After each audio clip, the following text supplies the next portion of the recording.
Hi everyone and welcome to another video. I'm going to be uploading a series of videos going over the basics of pastel pencils. So these videos will be helpful for any beginner artist or someone who's relatively new to pastels as a medium. This first video is about all of my favourite pastel art supplies. So here I've got a selection of things which I use all the time and that I couldn't live without. But you definitely don't need all of these materials in order to create great artwork.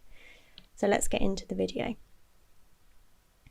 My favourite pastel paper is Clairefontaine Pastel Matte. I personally haven't tried any other pastel papers, but after using this paper I didn't want to try out any others as I instantly fell in love with it. I did watch reviews on YouTube before deciding which paper to use before I started out using pastels, and this paper was by far the most highly recommended. It comes in a wide range of colours and sizes. Sometimes I buy these large 30 by 40 centimetre pads, which they come with 4 colours in each pad, which is a great option if you would like to try out multiple colours. But most of the time I just purchase sheets of my favourite pastel matte colour, which is the colour light blue, which personally I think is more of a blue toned grey, but anyway, that's the one I use the most. Pastel matte has a very unique texture which grips to pastels amazingly. It isn't a sanded paper, but it also isn't smooth. I'd say that it's more of a velvety texture. And pastels also blend really nicely on this paper, so I definitely highly recommend it for any pastel artwork.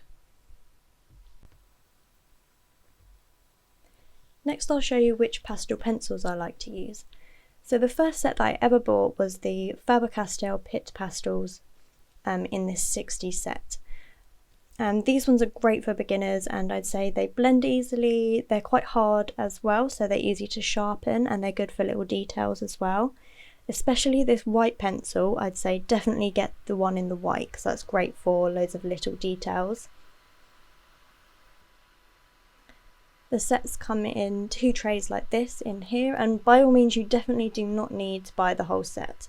So if you're drawing wildlife pieces, you only really need to get some browns, beiges, creams, the white, black, things like that. You don't need all the reds and blues and all that. I just bought the set because I felt like it, but you definitely don't need to do that. I've also got the Stabilo Carbothello pastel pencils, which I think was the second set that I bought. I've got a full review of these up on my YouTube channel, which I will leave linked below. These are also quite easy to sharpen as well, and they're also good for details and easy to blend, so I'd say they're quite similar to the Pit pastels really. And again, you definitely don't need to buy the whole set. There's quite a lot, as you can see here, quite a lot of neutral colours which are really good for my wildlife pieces, like all these browns and beiges and ochres and all these kind of neutral colours. But as you can see, all the blue ones and the red ones I've barely touched. I only use them every now and again. And then a couple of years ago, I think it was, I splurged on this 76 pastel set by Caran d'Ache, which are extremely expensive, and I used one of my commissions to pay for this set because I really wanted it. I just thought it looked so nice, I'd heard good things about them, and I do recommend these for the base of drawings. So I'll insert a clip here showing you what I mean by that. So I just put a layer of this down on the base of an animal's fur, and then I blend it out with a blending stump, which I'll show you what a blending stump is later on in the video. Blend it out and it just creates a nice base colour for the drawing, and then I can add on top the details using the Pit pastels or the Carbothellos. These Caran d'Ache ones are really hard to sharpen, so I'd say that's definitely a bad thing about them. I recommend the white one definitely, because I think you can layer that over other colours to create a nice bright white. Because they are so soft, they lay down a lot easier. But as I said, they are very hard to sharpen, so they're not good for details or anything like that.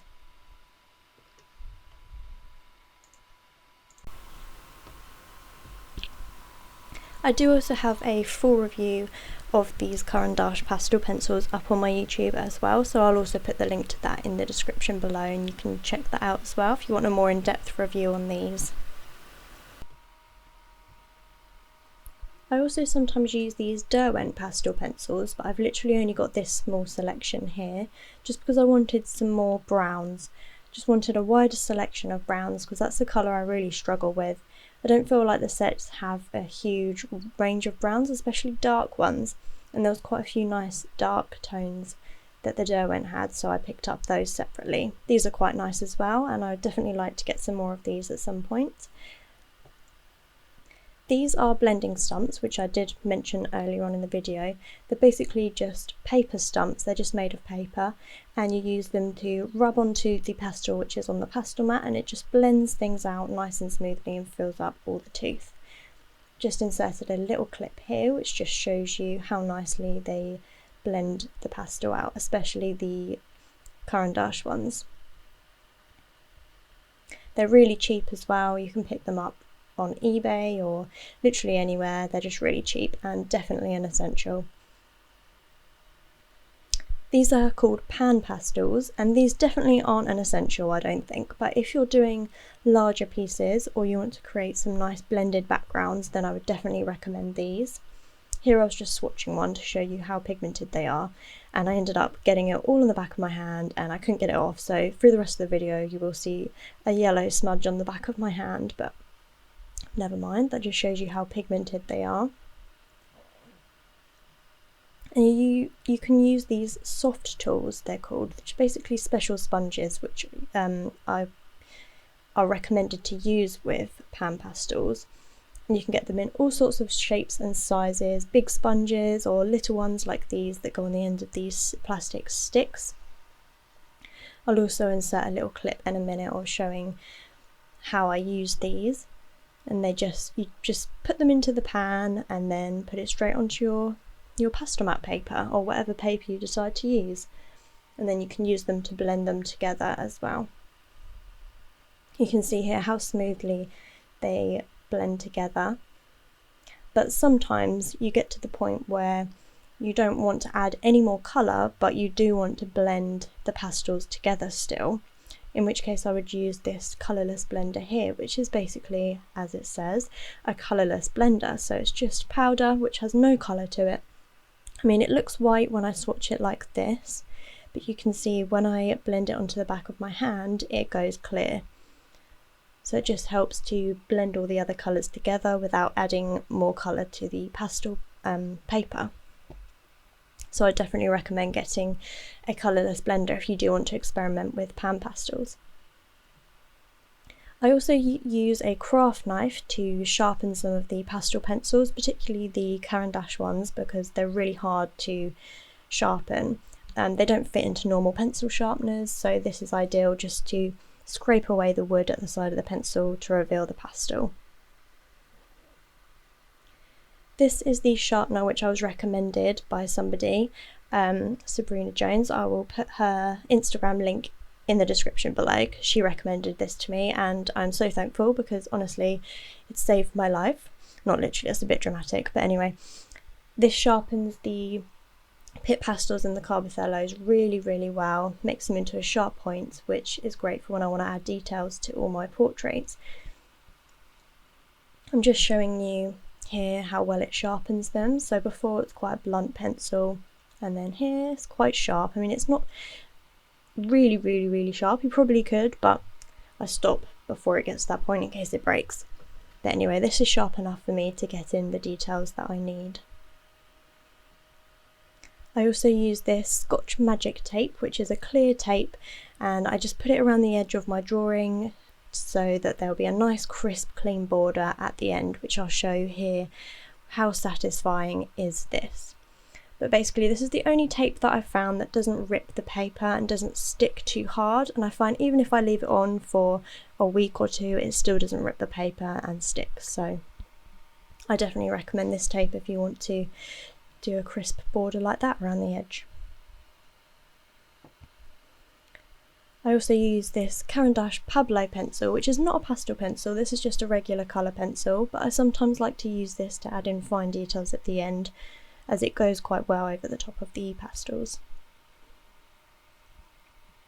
A kneaded eraser is also one of my essentials.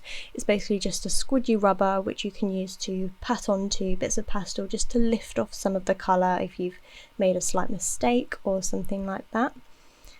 And I find that really handy. So basically that was all of the pastel art supplies that I use, or the main ones that I use, and that I definitely would recommend. I will put links to everything in the description below, and I hope you found this helpful. There will be some more videos up soon about pastel basics, so stay tuned for those. Bye for now.